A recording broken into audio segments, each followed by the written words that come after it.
Começamos agora o Troca, podcast disponível no Spotify, YouTube, Facebook e no Instagram. A cada semana eu vou convidar uma pessoa para participar. O meu intuito aqui é a troca, falar e ser escutado, compartilhar, informar, aprender e reaprender. Cada podcast terá no máximo 1 hora. Você também pode encontrar todos os episódios disponíveis procurando por Troca no meu Instagram, que é johnlee_inácio, no canal do Troca no YouTube e no Spotify como Troca Podcast. Não esqueça de seguir o Troca em qualquer uma dessas redes sociais para receber os episódios todas as semanas. Eu me chamo John Lee e começo aqui o episódio número 9 do Troca. A minha convidada de hoje é a Fernanda Ismânia, natural e morando em Criciúma, cantora, compositora, professora, devoradora de livros, prolixa em busca do sotaque britânico perfeito, tentando se posicionar entre viver um romance inglês do século XVII e um mundo onde existam as redes sociais. É a Fê Ismânia, cheia de manias e principalmente de sonhos. Como estamos? Gente, isso foi perfeito! Eu vou roubar isso e vou colocar na minha biografia da minha vida. Quando eu crio esses textos, eu sempre espero que as pessoas tenham essa reação aí que tu tem. Gente, isso foi perfeito! Tu me definiu melhor do que eu mesma. Amei demais. Boa tarde, bom dia, boa noite. Ai, meu Deus, tô feliz. Muito obrigada por me receber. Já tô nervosa com expectativas sobre esse podcast. Tô muito feliz. Bom, como é que tá aí? Tá tudo bem? Tá tudo bem, tá tudo bem. Agora eu estou animadíssima, porque começou já sim, Jesus, fiquei até vermelha. Mas só começou, tem muita água pra rolar aqui. Vamos lá. Importante lembrar aqui que a Fernanda, se não me falha a memória, é a única pessoa que eu conheço que pronuncia o meu nome da forma correta, que é John Lee. John Lee. Mas assumo que nem mesmo eu falo dessa forma. Como é que tu fala? Eu falo John Lee. Então, é John Lee? Não, tem toda uma diferença no D ali no começo, né? Ah, é John Lee. Isso. Quem fala assim também, quem chama os John de John, é o Thiago York. Ele também pronuncia do jeito certo. Só que daí se tu fala isso, é tipo que nem eu vou falar aqui no Brasil. Em vez de falar rock, eu falo rock. As pessoas vão te olhar meio, sai fora. Entendeu?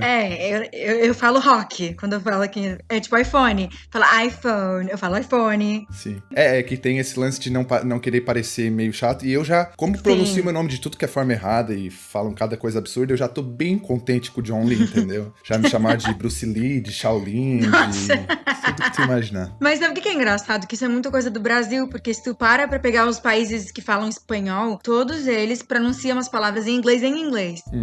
Por exemplo, se tu vê um argentino, ele vai falar iPhone, ele fala iPhone, ele não fala com um sotaque espanhol, ele fala tudo com a pronúncia realmente em inglês. Eu acho isso interessante. Mas eu conheci a Fernanda numa vez que eu fui tocar no Let's Drop em Criciúma. Ela sentou bem na mesa da frente onde eu tava tocando. Queria pegar minhas batatas fritas sem nem me conhecer. Eu vou expor aqui. Nesse dia começaram a pedir pra eu chamar ela pra cantar, mas eu nunca tinha visto ela cantar, não conhecia ela. Chamei ela sem expectativa nenhuma. Quando essa guria começou a cantar Shape of You comigo, o bar parou. Sempre que eu convido ela pra cantar comigo nos lugares que eu tô tocando, surgem celulares de todos os lados. Eu já falei pra ela que eu preciso de um fã-clube que surja do nada pra me gravar assim como aconteceu contigo. Eu realmente, olha, eu tenho uns amigos muito bons. É que normalmente quando eu saio com muito amigo. E eles são muito babões. Então, assim, quando eu tô, aí tu me chama, aí vai todo mundo lá. Ai, minha amiga! E aí, quando uma pessoa vê outra pessoa com o celular na mão, aí todo mundo começa a pegar. Ela deve ser importante, sei lá, vamos gravar também. Ou, por exemplo, tá dando alguma merda, vamos filmar essa desgraça aqui, né? Não sabe nem o que tá rolando, sabe? É bem isso. Mas eu não tenho do que reclamar. Foi muito massa de conhecer. Com relação à batata frita, culpada. Certo. Tu sabe, Fernanda, que a gente tem tatuagens muito parecidas? Music ou I'll Be There For You? Não. Olha o jeito como é a minha. Do lado esquerdo do peito. Só que a minha é a data de nascimento do ano da minha mãe, 1963. Nossa, eu é Music. Que massa! E tu fez depois de mim, eu não sei se eu tô acreditando não, se tu não me copiou. Eu te roubei, desculpa. Eu, além de roubar batata frita, eu roubo tatuagens. Além dessas tatuagens, outra coisa que a gente tem similar são as profissões. Professores, estudantes e músicos. Pra mim sempre foi muito difícil conciliar tudo isso. Pra ti também é corrido? É muito difícil, muito corrido, porque a gente nunca sabe o que dá prioridade. Porque a gente quer dar prioridade pra tudo, mas no fundo a gente sabe que a gente ama cantar, então a gente quer se dedicar à música. Mas a gente sabe que o que menos vai dar retorno pra gente agora é a música, então a gente fica assim, eu preciso trabalhar com alguma coisa que vai realmente me dar, vamos falar dinheiro, falar bem na real, assim, dinheiro pra eu conseguir investir na música ou nas coisas que eu quero com a música, então eu tenho que dar prioridade pra minha profissão principal, que é ser professora. Mas eu gostaria, porque a música ela pede muito tempo, ela demanda muito tempo, então a gente sempre fica aqui, e estudante a gente sabe, né, sempre fica por último. Inclusive nesse momento finalmente eu tô tendo aula na faculdade. Sabe que pra mim começou a ser o contrário. Tipo, eu tinha esse mesmo pensamento que tu, que a música não me dava dinheiro e eu precisava de alguma coisa pra conseguir me manter na música, ou sei lá, tentar minha carreira, ou sei lá o que seja. E na verdade, pra mim começou a ficar o contrário. Tipo, a faculdade eu tentei arrumar um emprego normal, que nem qualquer um, só que eu não conseguia me adequar. E o que começou a me dar dinheiro foi a música. Foi um pouco diferente o processo, sabe? E eu comecei a ganhar legal na música. Só que é desgastante pra caramba. Tipo, eu vi que o único jeito de funcionar é tocar praticamente todo dia. Então virou profissão que nem qualquer uma outra. Era trabalhar 5 dias na semana, ficar estressado com aquilo e tocar sem querer tocar. Pra mim começou a ficar um negócio ao contrário, que me surpreendeu também. Eu não esperava que isso fosse acontecer em nenhum momento. Tipo, eu sempre tentei, que nem tu, ter alguma coisa de segurança, sabe? Mas acabou que era tão forte pra mim e eu levava tanto a sério mesmo que as coisas começaram a virar sem eu perceber. Teve uma hora que eu tive que tomar uma escolha em priorizar algo como algo rentável. E foi a música. Só que foi difícil pra caramba. Nesse momento que a gente tá, continua sendo mais difícil ainda. Mas agora tu também tá dando aula. Eu dava aula de música e dou aula pela faculdade há 1 ano e meio, mais ou menos. Só que agora é só a distância, né? Pois é, e agora na pandemia, 0 contrato, 0 pub, 0 bar. Eu fiquei os primeiros meses, por opção própria, não tocando, por achar que era uma coisa que eu deveria fazer. Porém, praticamente só eu fiz isso, dos músicos que eu conheço. E tudo bem, cada um faz o que quiser, né? Mas é difícil jogar uma batalha sozinho, né? Independente do que esteja jogando. E depois de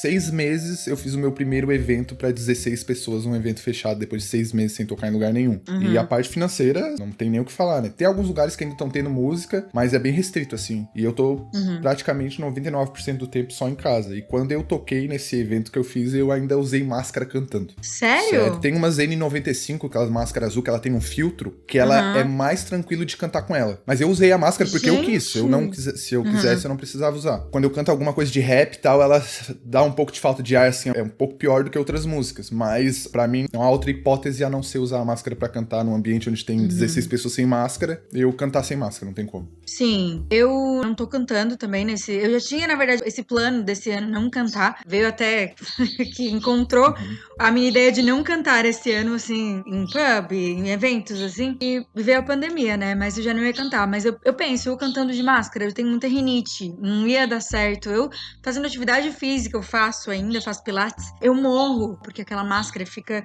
suando. Então, olha, parabéns pelo uso da máscara cantando. Não é fácil. Aquela N95 ajuda bastante. Mas tu ali comentou que parou de cantar, decidiu parar de cantar.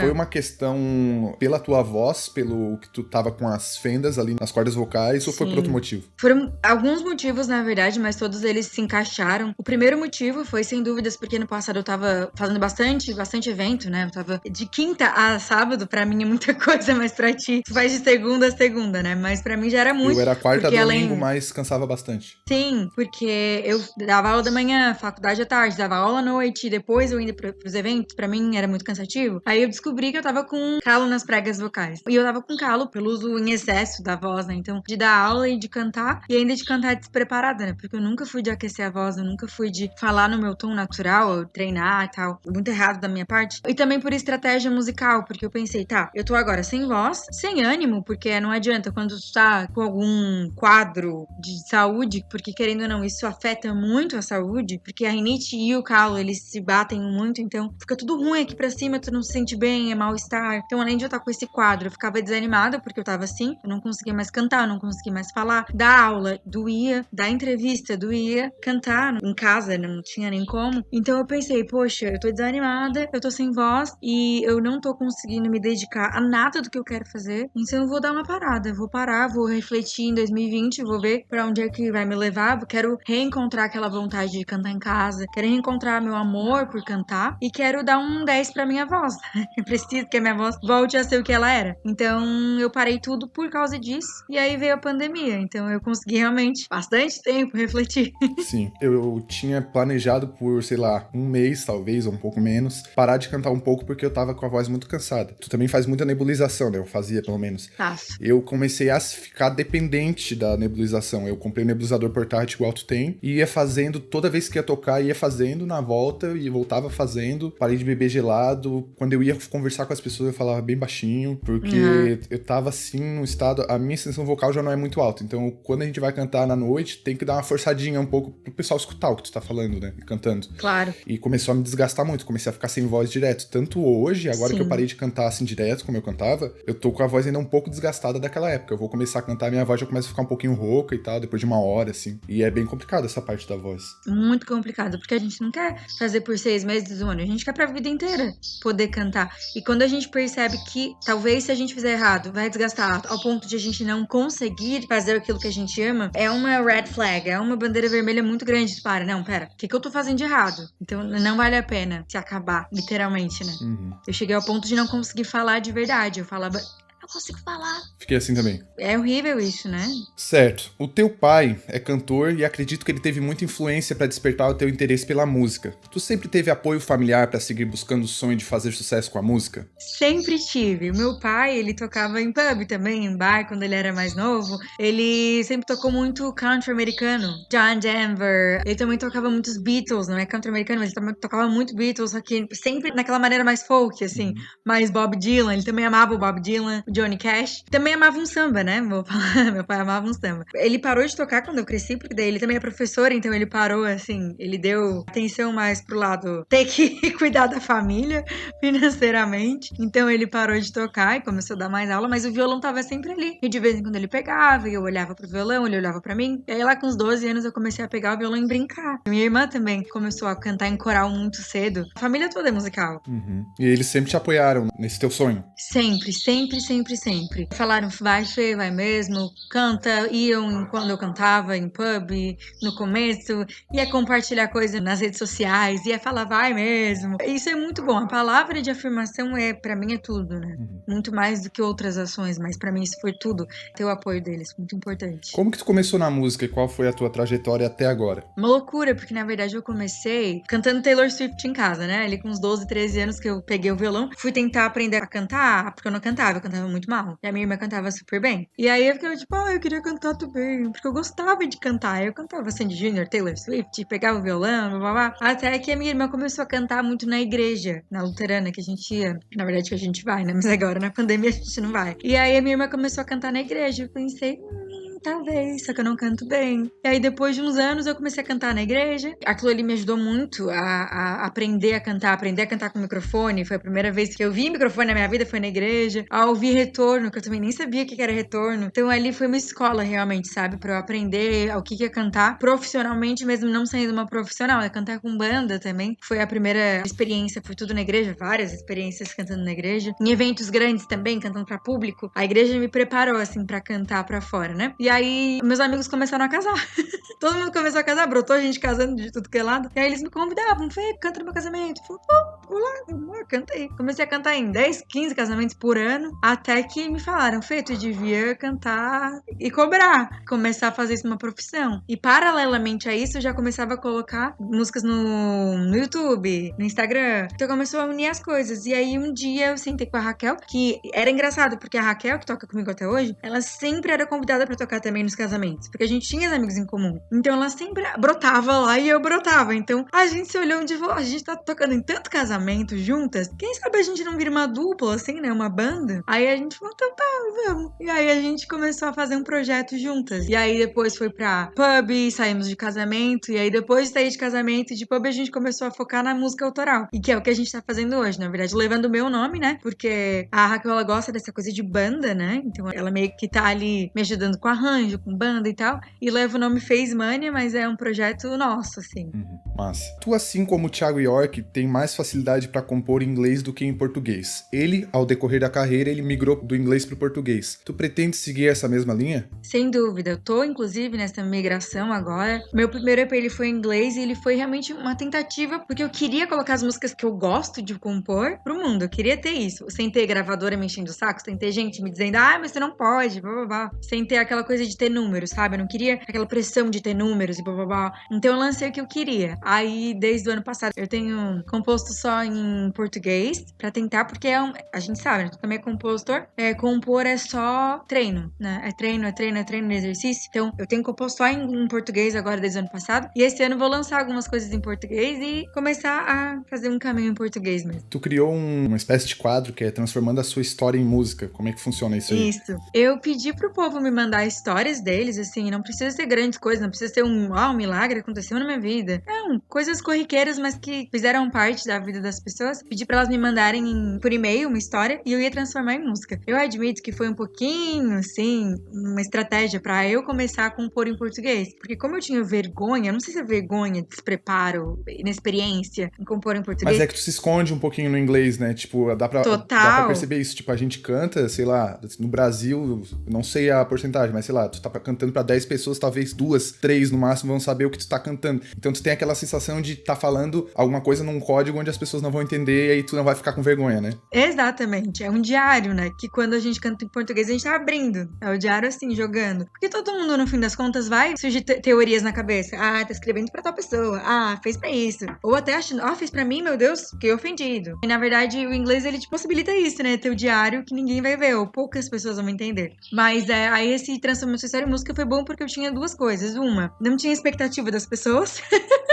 E dois, a história era dos outros. Não era minha. E deu muito certo. E eu gravei o EP desse Transformando Sua História em Música que eu vou lançar nesse ano, em novembro ou outubro. Massa. Vamos mais aqui. Fernanda.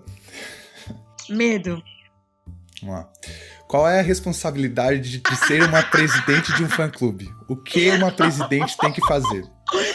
Tem que ter muita responsabilidade, porque assim, a gente tem muita gente, entendeu? A gente tem que cuidar de muita gente, então tem que ter muita responsabilidade. Pra quem tá escutando e não sabe o que eu tô falando, a Fernanda, com uns 12, 13 anos, foi entrevistada como representante de um fã-clube do Rebelde. E ela era muito diferente, principalmente o jeito de falar, tinha a língua bem presa. E daí a pergunta era, Fernanda, qual é a responsabilidade de ser uma presidente de um fã-clube? O que uma presidente tem que fazer? E ela falou, tem que ter responsabilidade e tem que fazer muita coisa. Esse vídeo tá no Twitter dela, quem quiser olhar depois, bem engraçado. É muito engraçado, gente. Eu me olho e fico, meu Deus, tadinha, por que ninguém avisou a menina? Mas eu vou dizer, quando eu dou entrevista ou quando eu tô na rádio e alguém me pergunta as coisas, eu me sinto a mesma menina que fica falando da responsabilidade, porque eu me travo toda, eu fico, tem que fazer isso, porque eu sou prolixa. Como tu falou até no começo, eu sou prolixa. Pra falar que eu gosto de açúcar, eu dou uma volta no mundo inteiro e eu exponho o que eu tô fazendo agora, inclusive. Eu tô te dando uma resposta de uma coisa sendo totalmente prolixa. É o que eu tava fazendo naquele vídeo. Falei. E no fim não falei nada. Que nem eu fiz agora. Muito bom aquele vídeo, vamos mais. Muito bom. Fernanda, tu, assim como eu, aderiu à leitura ao Kindle e se encantou pelo dispositivo. Qual dos dois Loucura. tu prefere hoje, livro físico ou Kindle? Loucura. Eu era contra o Kindle. Eu falava, nunca que eu vou fazer isso. Vou me render às tecnologias desses jovenzinhos de hoje em dia. Eu gosto de livro. Gosto de levar livro pra embaixo do braço. Em primeiro lugar, o Kindle é perfeito porque tu não precisa apagar a luz. Tu não precisa levantar pra apagar a luz à noite. Pra mim, isso já matou o Kindle perfeito. Em segundo lugar, a letra dá pra ficar maior.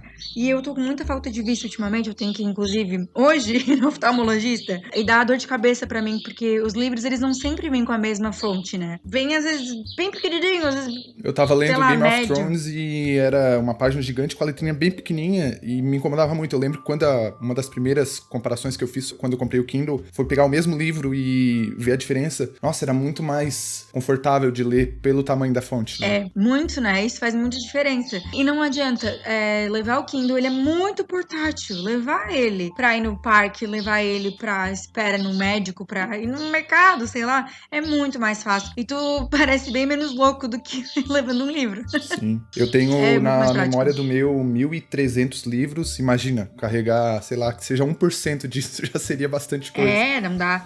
Por mais que assim, eu amo livro, eu amo cheirar livro, eu amo olhar uma estante com livros. Mas a gente entende também, tem todo o rolê ali do meio ambiente. Poxa, pra quê, né? A gente não precisa tá comprando papel, assim, já tem uma alternativa diferente, mais sustentável. Então pra que a gente vai fazer isso, né? Mas eu ainda gosto de ter o livro físico. Sim, eu sei como é, mas o que também é bem interessante é que a comparação é muito desleal, porque até a textura da tela parece uma página de um livro, né? Parece. Então não é nem tipo assim, vai me cansar o olho, porque a luz dele é lateral. Eu pareço sempre que tô vendendo um Kindle, né? Eu sou representante dos Kindle porque eu faço propaganda de graça. Eu faço também. Desde que eu comprei, sempre que eu compro um negócio que eu acho legal, eu fico fazendo isso. E o Kindle tem muito disso, né? Ele tem tantas vantagens que fica difícil concorrer com ele. Né? Muito difícil. Eu falei pra todo mundo, eu falei, gente, por favor, compre Kindle.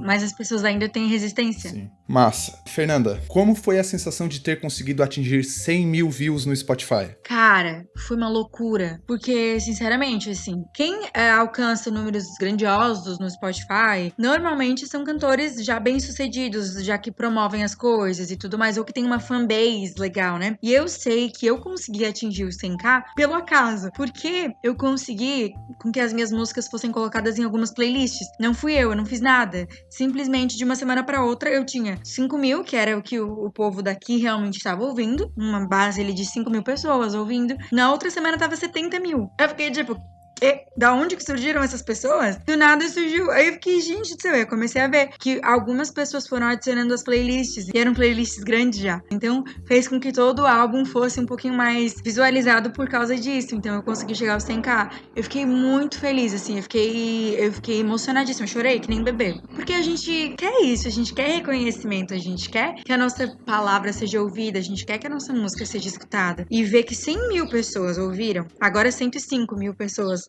e que isso tá sendo, na verdade, mandado, porque não é só morreu no 100 mil, é que quanto mais pessoas ouvem, mais pessoas vão poder, porque o Spotify vai mandando, né? Vai entendendo que o teu conteúdo é relevante e vai mandando pra outras pessoas. E saber que o meu conteúdo é relevante, é tudo pra mim. Mas como foi o show do Lagoon que tu e a tua banda abriram esse ano? Nossa, foi inexplicável. Eu tava nervosa demais. Eu não tenho medo de palco. Eu gosto de palco que eu me sinta confortável, ou seja, que eu possa ser eu. Porque eu gosto de cantar músicas mais intimistas. Eu gosto de uma coisa mais intimista, mais calma, mais vibe, mais pé no chão, assim, sabe? Eu não sou muito do festa, balada. Então eu tava com medo porque, querendo ou não, era uma balada, né? Era uma festa, balada. E isso me dá medo, porque eu não sou esse tipo de cantora. Não é isso que eu gosto. E aí eu escolhi um repertório que eu já tocava realmente. Eu tive que excluir algumas músicas que eu gostava muito de tocar pra realmente bater de encontro com o público que eu tava cantando. Eu escolhi muitas músicas mais animadas e eu tava nervosa porque muitas músicas em inglês e eu não sabia como o povo ia reagir. E aí eu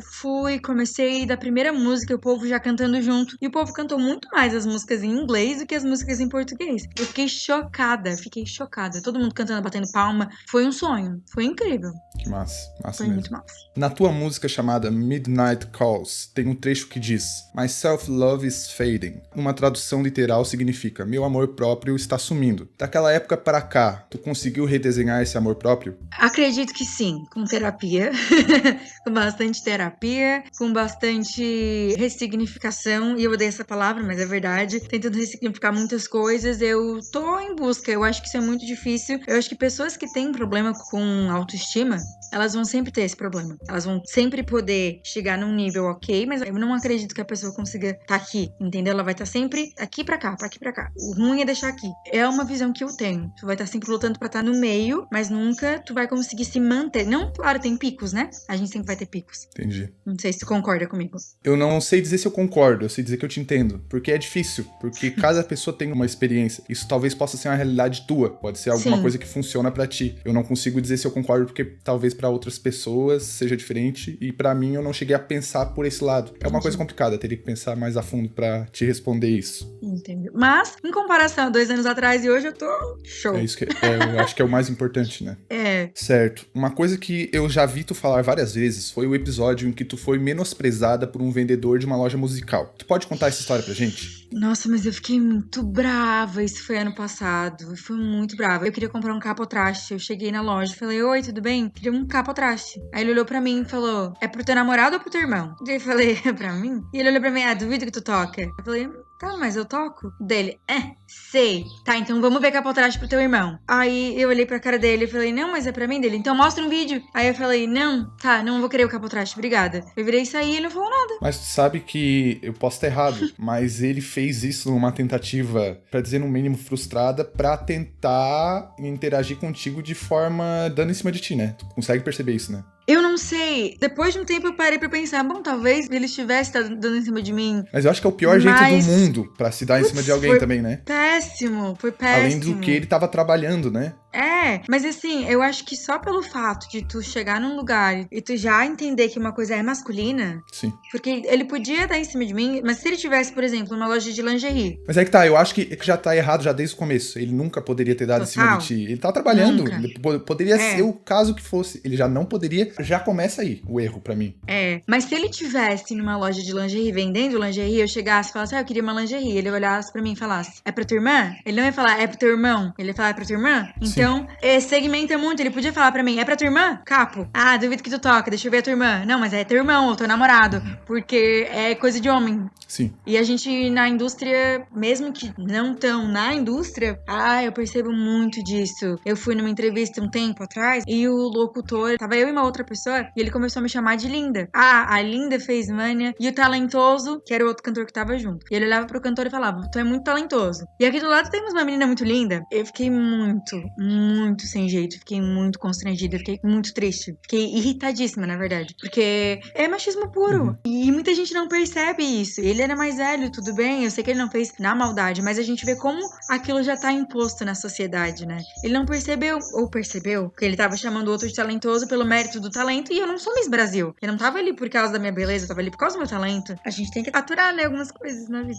Eu participei de uma entrevista de rádio também, onde eu até comentei ela num episódio aqui do podcast, que me incomodou muito. Era uma pessoa mais velha, chamou outro senhorzinho mais velho, e eles ficavam fazendo piadas ao vivo, querendo dizer, no final das contas, o sentido é que a mulher era burra. Basicamente era isso. E eles só me chamavam pra cantar. Tipo, e agora o John Lee vai cantar uma música. E daí a gente entra no comercial. E agora o John Lee vai cantar uma música. Eu fui embora aquele dia, primeiro, me sentindo um idiota por não ter... Na verdade, até hoje eu me arrependo. Eu deveria ou ter falado alguma coisa no meio da entrevista, ou ter saído, ter ido embora. Mas eu não tive a coragem. E depois eu fui embora pensando, o que eu tava fazendo lá, cara? Eu, assim como tu, não sou só uma coisa. Eu não sou só o cara que sabe cantar e tocar. Eu sei falar, eu sei pensar sobre outros assuntos, eu sei como me portar em várias situações. Eu tenho coisas a contribuir mais do que tocar um violão. E além do mais, eu acho que tem potencial pra escutar umas coisas dessa e me manifestar, sabe? Me posicionar, porque se a gente não fazer, que tá vindo agora, que tem essa mentalidade diferente desse pessoal, quem é que vai fazer senão a gente? Se a gente esperar pelo pessoal mais velho tomar consciência a partir do nada, ou nunca vai acontecer ou vai demorar muito, entendeu? E a gente tá num período de mudanças muito rápidas na história, de 20 anos pra cá muita coisa mudou e tá mudando porque tem as pessoas chatas que estão incomodando, que estão tudo dentro do limite, mas sabendo o que tem que fazer, sabe? E eu fico me questionando o quanto eu devo falar, só que ao mesmo tempo tu se prejudica fazendo isso. Quando tu se posiciona, eu já perdi dinheiro por me posicionar, eu já perdi situações profissionais por me posicionar, porque se eu ficar só quieto fazendo o que teoricamente foi imposto pra mim, daria tudo certo. Mas quando eu vejo uma atitude de machismo eu falo, quando eu vejo uma atitude de racismo eu falo, quando eu vejo, enfim, sexismo, enfim, o que for, e depois de ter passado por um processo de tentar falar isso pros outros, eu acabo me prejudicando, porque eu não sou a maioria. E quando tu não é a maioria, independente do que tu defenda, tu vai cair num paradoxo de passar por essas situações com as pessoas e no meio profissional isso é muito ruim, né? E a música pra mim é o meio profissional e ainda é um meio onde tá muito atrelado a conservadorismo, a puxar saco das pessoas, e isso pra mim nunca rolou. Então eu pago um preço bem alto e não só eu pago esse preço por estar me posicionando. Não sei se tu sente isso. Total, inclusive no dia que eu tive essa entrevista com esse homem, ele também era mais velho.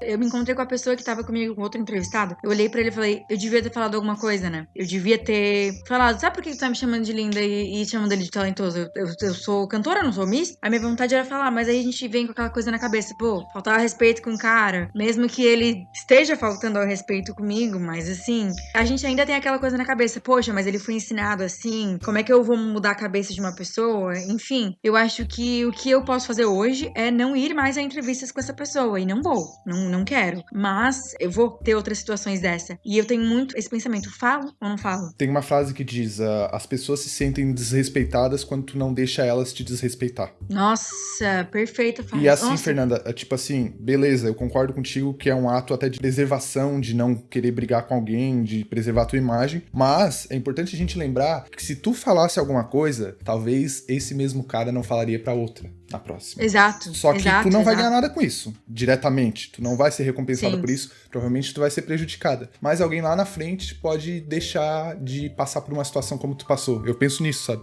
Com certeza. Inclusive, pro próprio menino do Capo Traste, eu deveria também ter falado alguma coisa, não só simplesmente saído, mas a gente se sente impotente nas horas. Eu, pelo menos, quando eu tô nervosa, quando eu fico nervosa com alguma coisa, eu não consigo reagir na hora. Eu também.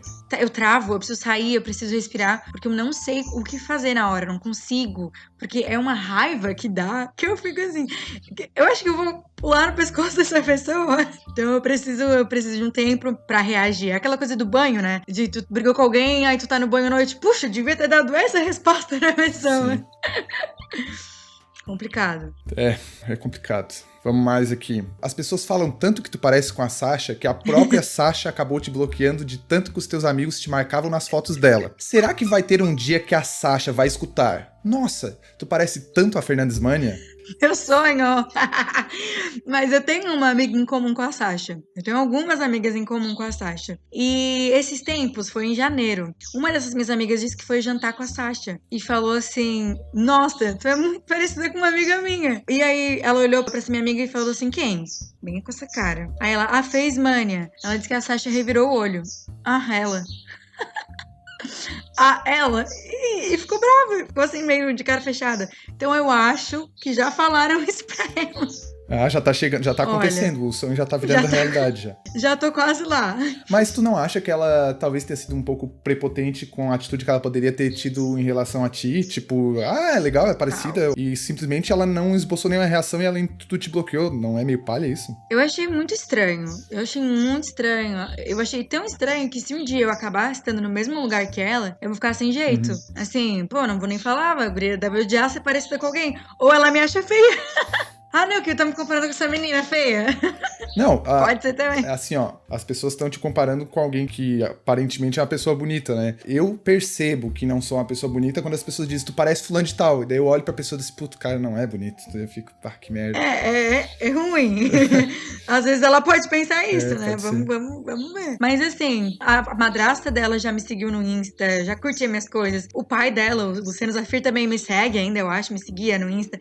Ria, já comentou minhas coisas. O assessor da Xuxa também. Menos a Xuxa que me bloqueou, nada a ver. Vacilona. Fernanda, tu usa muito as redes sociais e sabe jogar muito bem o jogo que envolve o engajamento nas redes, principalmente no Instagram. Tu faz isso de forma totalmente natural ou existe um certo tipo de pressão interna tua para que tu esteja sempre produzindo conteúdo para te fazer alcançar teu objetivo com a música, principalmente? Então, eu acredito que todo mundo que trabalha com música ou com alguma coisa que precise de visibilidade tem essa luta constante de ser quem é, de ser livre e de ser o que o mercado precisa, né? Eu odeio a palavra engajamento, odeio a palavra conteúdo, e eu te conheço, também sei que tu deve odiar essas coisas. Eu odeio essa coisa de, vou ter que fazer um challenge de maquiagem porque tá todo mundo fazendo e eu sei que vai ganhar like. Odeio isso, não faço. Algumas coisas, é claro que eu já fiz por saber que vai dar uma visibilidade, mas principalmente no momento que eu tô agora, eu tô muito whatever, eu tô muito fazendo o que eu quero, mas na verdade eu parei de postar muitas coisas, excluí um monte de coisas do meu Insta. Eu quero que seja meu portfólio, meu Instagram é meu portfólio, porque eu parei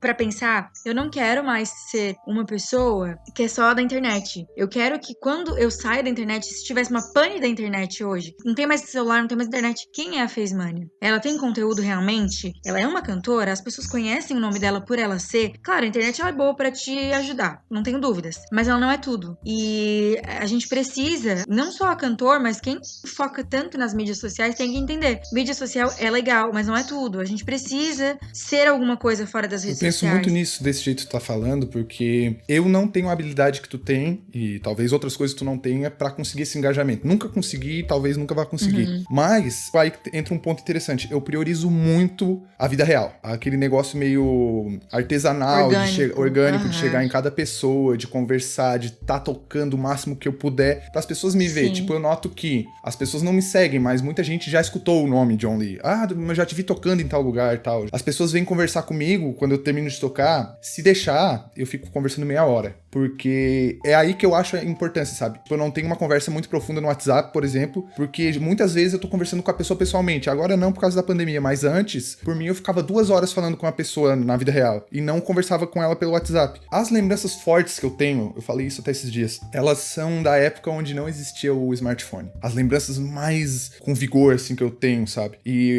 hoje em dia eu vejo que as coisas se tornaram muito polidas, tentando parecer algo que não é, forçando muito a barra. Tipo, eu vou tocar num lugar, eu vejo que as pessoas perdem muito tempo pra mostrar que elas estão naquele lugar. Elas fazem coisas que não são coisas naturais. Vou fazer o boomerang, por exemplo. Ela fica 1 hora fazendo aquele negocinho no copo e ela perde um tempão, daí depois ela fica postando aquilo ali. Beleza, ela pode fazer o que ela quiser da vida, mas ela aproveita muito menos. Pra mim, esse é o mais importante. O que eu vou levar de tudo isso aí? O que é real mesmo, sabe? Porque eu já tive vídeos que tiveram muitos muitos acessos, e daí eu fiquei pensando, mas não virou em nada aquilo ali. Tipo, pessoas que lá de longe, que eu não sei de onde, que viram esse vídeo, eu nunca vou saber o que ela sentiu. Claro, eu admiro muito esse negócio do engajamento, e por mais que tu não goste da palavra, nem eu, mas eu entendo como funciona, mas eu priorizo pra caramba esse lance real, assim, eu acho muito importante, talvez até mais importante do que a internet. Eu acredito que em algum momento eu já tenha pensado muito mais em engajamento, em likes, em curtidas, em comentários, em seguidores. Porque a gente faz parte de momentos, né? Não adianta. Tem momento que eu já pensei nisso, que eu já foquei, que eu já fiquei triste por, poxa, será que eu não tenho talento suficiente? Porque eu tenho só número X de seguidores, eu tenho só número X de curtidas. Será que as pessoas não gostam do que eu ponho? Será que eu não sou relevante? Será que eu já tô velha? E não sou mais relevante pras pessoas? Eu já tive isso às vezes, ainda tenho essas crises, mas o meu consciente, assim, principalmente depois que eu parei pra refletir nesse ano, que eu tirei esse ano sabático, digamos assim, eu parei, não vai me levar a nada. E assim, sinceramente, Deus me livre de me tornar mais uma da massa, porque a internet tá chata. A gente entra no Insta e é um TikTok porque tá todo mundo querendo viralizar com os mesmos conteúdos, com as mesmas postagens. Eu digo isso pessoas que querem, de fato, tem uma visibilidade, né? Não pessoas normais que postam uma foto com um irmão. Não, eu digo blogueiro. Tanto que quando me chamam de blogueiro, eu fico, não. Não sou blogueira, sou cantora. E o máximo que eu posso deixar de parecer, não, estou aqui pra só fazer com que minha música seja ouvida pelas pessoas, é ótimo, é isso que eu quero. Nossa. Fernanda, tu compôs uma música chamada Coffee, ou seja, café. O cantor Vitão também tem uma música com esse nome. E os cantores Gabi e Ariel têm outra música chamada Tem Café. Vocês, compositores teens, o que tem contra o Nescau? Nunca tinha pensado nisso. Adorei. Tu é muito bom, Johnny, muito bom. Eu não gosto de leite. Eu não gostava de café. Eu tenho uma tatuagem de café. Não vai aparecer aqui, mas eu tenho uma tatuagem de café. Sou louca por café. Mas eu não gostava de café. Aí um dia eu tava trabalhando demais. E meu pai falou, tu precisa de café hoje? Eu falei, não, vou tomar café. Porque ele sempre colocava leite e açúcar no café. Aí eles, não, tá, então toma puro, só o café puro. Eu tomei e me apaixonei pelo café. Porque o meu problema era o leite. Mas ontem eu tomei Nescau, tá? E eu não tomava Nescau há anos. Tem que fazer uma música agora, Nescau, eu acho. Eu até já fiz Nescau. Muito bom. Acho que não venderia muito. Ou venderia, né? Vai saber, né? Pois é. Fernanda, tu postou que se tu ficasse solteira até os 35 anos, iria pra Alemanha casar com o primeiro loiro de olho azul que passasse na tua frente. Se o Robinson, que cantava no Raul Gil, tivesse visitando a Alemanha e fosse o primeiro a passar, a promessa continuaria de pé? Isso foi muito bom. Assim, é que tem que ser alemão. Ah, tá, entendi. Tem que ser alemão. Mas tu falou o primeiro loiro de olho azul que passasse. O Robinson é loiro e de olho azul. É que eu falei errado. É pintado o cabelo, mas é loiro? Isso foi muito bom. Não, eu admito, eu tenho uma queda por homens loiros de olhos azuis. Tenho. Eu falei isso no momento que eu estava assistindo o jogo do PSG com o Bayern. Do PSG com o Bayern. E, gente, só tem cara bonito naquele Bayern. Pelo amor de Deus. Eu discordo muito, assim. Tipo, sério? Tu falou que o Neuer e mais um cara, né? Tá, beleza, mas tinha uns caras muito estranhos também. Não, mas eu olhei só pros bonitos. Ah, tá. Mas tinha muito cara bonito. Meu Deus, eu fiquei, gente, Alemanha, aí vou eu.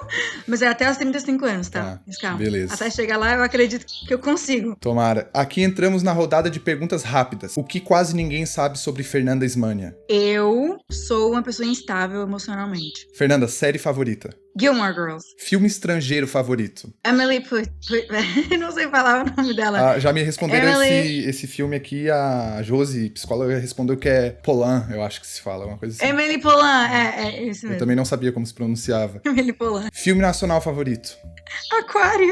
Aquário. Um podcast? O seu. Boa, agora eu botei fé, minha consagrada. Primeira coisa que vai fazer depois de tomar a vacina do corona? Ler um livro. Uma frase. Qual é a pior coisa? É que na verdade eu falo em inglês. What's the worst case scenario? Qual é o pior cenário possível? É tipo, tá ruim, mas e tá? E o que é a pior coisa que pode acontecer com esse teu problema que tu tem? Vai morrer? Não vai? Então tá, então... Certo. Acredito que essa aqui vai ser difícil pra ti. Um livro. Orgulho e Preconceito. Jane Austen. Uma pessoa pra ser por um dia. A Taylor Swift. Eu sabia que tu ia responder ela. Ainda tem algum sonho ou projeto que não realizou? Qual? Muito, eu quero fazer um show autoral num teatro. Nossa. Pessoa que mais admira no mundo? Pode ser dois, meu pai e minha mãe. Porque minha mãe vai ficar brava, meu pai vai ficar bravo. Tá, obrigada. O que te tira do sério? Falar coisas de mim sem me conhecer. Falar pode falar, mas formar uma opinião, uma certeza sobre mim. Por exemplo, a Fernanda não gosta disso. Sendo que a pessoa não sabe se eu gosto disso ou não gosto. Perguntou pra mim se eu gosto ou não gosto. Me irrita, me tira do sério. Ux, que raiva. Um crush famoso que nunca será superado. O Harry Styles. Ai, eu quero o Harry Styles agora. Desculpa. Existe relação entre hospitais e libido? Existe, tá? Por causa do Grey's Anatomy. Aí eu tô no hospital pensando, será que tem alguém aqui promovendo coito entre essas portas? Certo. Gravar uma música com a Taylor Swift ou ter a facilidade de compor da Billie Eilish? Gravar com a Taylor Swift. O que a Fernanda de 2020 diria para a Fernanda de 2019? Faz o que tu vai fazer. Ter nascido e vivido um romance do século XVII ou cantar no palco com o Rebelde? Ui, cara. Nossa. Ai, foi a pior coisa da minha vida ter que pensar nessas duas coisas. Mas eu vou ter que dizer... Cantar com Rebelde. Mas me dói. Certo. Se tu pudesse ter qualquer desejo atendido, o que pediria agora? Eu queria passar um mês no século XVII. O que a humanidade mais precisa nesse momento? Fica quieto. Então é isso, vamos encerrando por aqui então. Eu agradeço a todos que disponibilizaram o seu tempo para nos assistir e a Fernanda que aceitou participar do Troca. Espero que tu tenha gostado. Algo a acrescentar? Sim, eu amei demais. Porque assim, é muito difícil uma pessoa que realmente para e pensa e faz umas coisas inteligentes, perguntas inteligentes, colocações inteligentes, mostra um respeito muito grande pela pessoa que tu tá conversando. Então, muito obrigada pelo esse respeito, pela consideração. Foi muito massa e sucesso. Obrigado. Lembrando aqui que a Fernanda tem um EP autoral lançado nas plataformas digitais. Se você que está escutando a entrevista se interessou pelo trabalho dela, dá uma buscada nas músicas dela nas plataformas de áudio. Se você estiver assistindo pelo YouTube, não esqueça de se inscrever no canal para receber os novos episódios em primeira mão. Se estiver escutando pelo Spotify, nos siga aqui também. Esse foi o episódio número 9 do Troca com Fernanda Ismânia. Até!